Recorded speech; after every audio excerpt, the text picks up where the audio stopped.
Hey alligators, what's up? It's Allie Hardesty, and today I am doing my second YouTuber conspiracy theory compilation. You guys really seemed to like the last one, and I had a lot of fun filming it, so I have some more for you guys today. I hardly ever do conspiracy theories, so when I do, that just means that they are conspiracy theories I really resonate with, and I thought were super interesting. I did a lot of research, and I just thought that you guys would like as well. So today we have a few different YouTubers. I just want to do a disclaimer right away that this is no shade towards anyone. I'm not saying that these are factual and that they're real. Some of them are a little bit ridiculous. Some of them do make sense. However, some of them I kind of believe, some of them I just don't know or I really don't think are true at all. So I do watch these YouTubers. I do support them. I don't want anyone to think that this is hate at all. I'm going to be explaining sort of the conspiracy theories and my personal thoughts on them as well. The first YouTuber we're going to start off with today is Sssniperwolf. That's Sssniperwolf. She is a YouTube gamer. She does crazy Omegle videos. She does a lot of different stuff on her channel, but she mostly grew her following from her gaming videos. And so people have come out and said that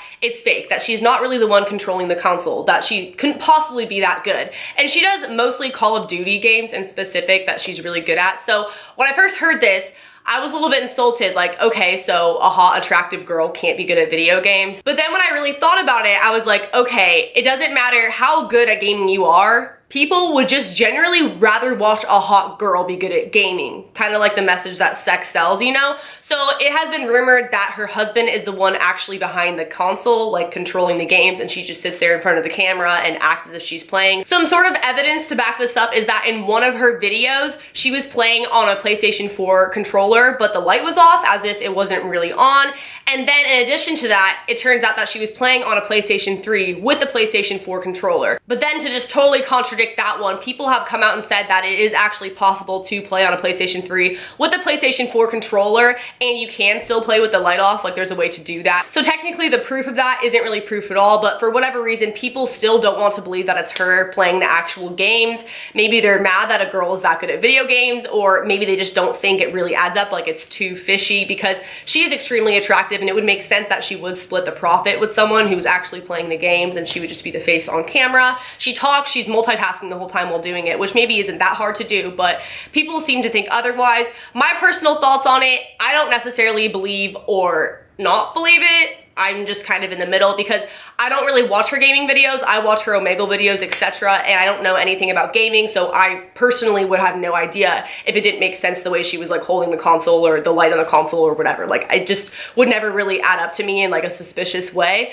But I do think that it happens on YouTube more than you would probably think, these sort of things where someone's really behind the videos. They're doing a large part of it, not necessarily with gaming, but just with anything else, where another person's taking credit for it because they're better on camera or they're a hot female, whatever. So I don't know, I think that it could go either way. Again, no shade to her whatsoever. She's hilarious and I love her videos so much. I'm definitely subscribed to her, but we're gonna move on to the second conspiracy theory, and this one is really freaking out there. Trisha Paytas.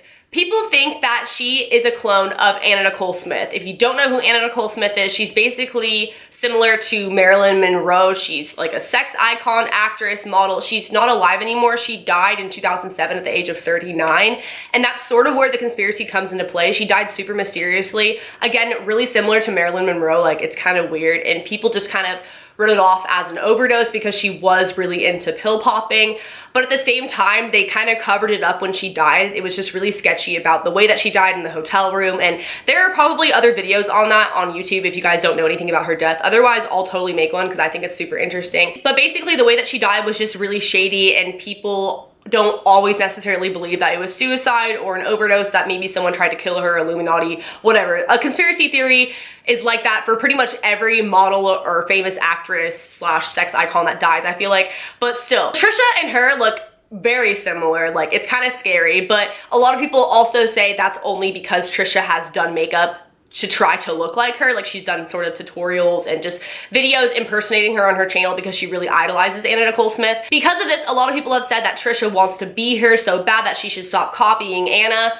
But what if she really is Anna, at least to a sense, like she has her DNA? So that's why people have said that she is a clone of Anna Nicole Smith. So Anna had a son named Daniel 4 years before Trisha was born with her ex-husband, and they split up after his birth. 5 years after Trisha was born, Anna Nicole Smith was Playmate of the Year. In that time frame, she was trying to get big with modeling, acting, etc. If you don't believe in cloning at all, then you're gonna think this is total gibberish, but you know how Beyonce supposedly is a clone now because she got in that car accident and she died, or whatever, not even trying to be disrespectful. That's just what a lot of people have come out and said with conspiracy theories. It is said that possibly Anna Nicole Smith wanted to preserve herself in case she got too deep into anything with the Illuminati, her life was at risk, etc. Trisha was created sort of as a cloned baby of herself because she wanted to preserve her career, because obviously she just got more and more famous as time went on. So that's why so many people think that they look alike, that they act alike, and that Trisha strives to be like her. People also think that they might just be related somehow, like distantly. That's probably more of a realistic conspiracy theory. But either way, let me know what you guys think in the comments below. I know that one was super far-fetched. This next one sounds really far-fetched, but it's actually the one that I believe the most, just because I think it's interesting and it has a long timeline of things that have happened, and I think it is something that would have been covered up for sure. That is that Shane Dawson is Trisha Paytas' brother, half brother to be exact.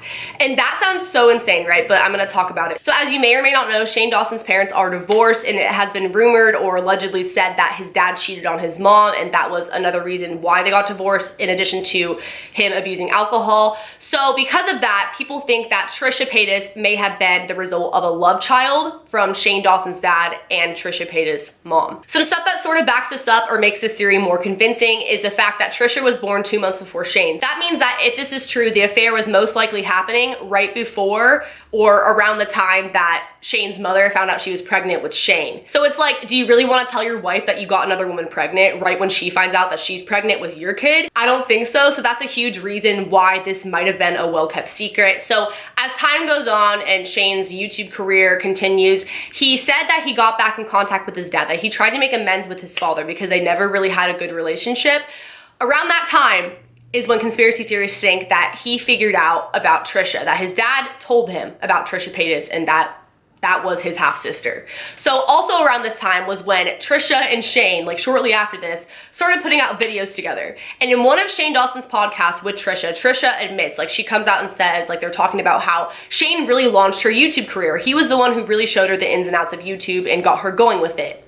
And at the time, Trisha, she was a stripper, and there's nothing wrong with that. But I'm just saying that's what she was doing at the time. And it really kind of makes you question why Shane, out of like anyone at that strip club or really anywhere in the world, why he would like pick apart her and want to make her famous. It makes you kind of get the idea that maybe he wanted a better life for his sister. And obviously she's very talented. She has the YouTube sort of personality, like it all lines up. I'm not saying that he is responsible for her success. But a big reason why he wouldn't want to come out and say that she is his sister is because people would say that her YouTube career was handed to her, and also it would make his father look really bad. Maybe his mother doesn't know if this is true. Obviously, this is all allegedly, this is a conspiracy theory, but I think this one is so interesting, and I think it makes so much sense because it's like, honestly, why? Like, as amazing as Trisha is, when you were just getting to know her, why did he want so badly to help her launch her YouTube career? They have done so many collabs together, spent so much time together publicly, but never had any sort of romantic thing going on at all. And I mean, maybe that's just by choice, like they're not interested in each other if they're not related, like that's gross, but it sort of looks like a sibling type of relationship. They definitely act like brother and sister, and people could say that, oh, you know, that's because they're best friends, they're like brother and sister, but it just sort of makes you question, because even when you have those brother relationship, like sister relationship with your best guy or girlfriend, usually there's some type of romantic chemistry that happens at some point or another. But with them, they've always just been like solid, collabing together, having this brother-sister relationship. And it really makes you think that maybe he just wanted a better life for her. He found out about her, he went to visit her, he saw her, he talked to her, and then they decided to keep it a secret so he could help get her on her feet and not have it be this big, huge scandal. Another piece of evidence that sort of backs this up is Trisha's song Lost and Found, because the lyrics sort of make it look like she's talking about figuring out Shane is her brother and that Shane's dad is her dad. Once upon a time, I was a little girl who looked up but never found what should be mine. If only I knew I had him with me from earth. Oh, he blessed me because he put me on this earth, because he put me on this earth. Her dad obviously put her on this earth, her dad and her mom. Unless she's talking about God or something, I don't know how else to take those lyrics. I don't know, it just sort of adds to the conspiracy. It makes it a little bit more fun when you look at those lyrics that kind of back up this conspiracy. Let me know what you guys think in the comment section below. Call me crazy, but I actually really believe that one. Now, the last and final conspiracy theory I'm going to be talking about today is the YouTube Red Show Prank Academy. You guys have probably heard of it. It's really popular, and they have a lot of YouTuber guest stars on it, like Joey Graceffa, Superwoman, etc. And so that show, someone came out and said, who appeared to be on the show, it looked as if he was playing the security guard, but they were never able to confirm it was actually him, but it looked like he was in the episode with Superwoman. He said that he was paid $180 to be in the episode and that it was staged. He thought he was going to be in a commercial and that the pranks weren't real. Tons of prank channels on YouTube have been exposed for staging their pranks and faking them, so I wouldn't be too surprised if this was the case, but like I said, this could have been any random guy. They never confirmed 100% it was him, and he could have just been making stuff up. Like, you don't really know, but it still kind of makes you question the reputableness of that YouTube Red Show after hearing that, and I'll insert the clip. You know, pranks? I'm taking pranks, you know Prank Academy? Yeah. You ever watch Prank Academy? Yeah. Jesse? Prank Academy. Yeah. YouTube Red? Yeah. Have you seen the one with Superwoman? Yeah. Yeah. Oh shit. I'm a security guy. You're the security there? Oh! I'm a security guy in the video. For real? All those prank shows are fake, dude. Yeah. Hey, was it Because fake? insurance won't cover it. Huh? They used to be real back in the 80s. No tampering. Oh shit. You were the security guard? Yeah, I'm a security guy. Wow. They took a couple takes, right? I was supposed to be the customer. And then it was fake? The whole thing was fake? Yeah? Do you guys, how many takes did you guys take at least? One take? What? How much did they pay you? So again, I don't really know regarding any of these are just theories. I am not saying that any of this information is 100% true or solid, or that there aren't things that can contradict everything I just said, because these are theories. There are holes in them sometimes. But I do think that sometimes these things can be true. Let me know what you guys think in the comment section below. I'm really, really curious, and let me know which one was your favorite. I will make more of these if you guys still seem to be liking these types of videos, because I enjoy them and I think they're really interesting. Thank you guys for watching. Be sure to leave a thumbs up if you liked it, subscribe to my channel, hit the notification bell. That way you are notified when I put out part 3 of this series, and follow my social media if you guys want to. I will see you guys next time. Later, alligators. Bye.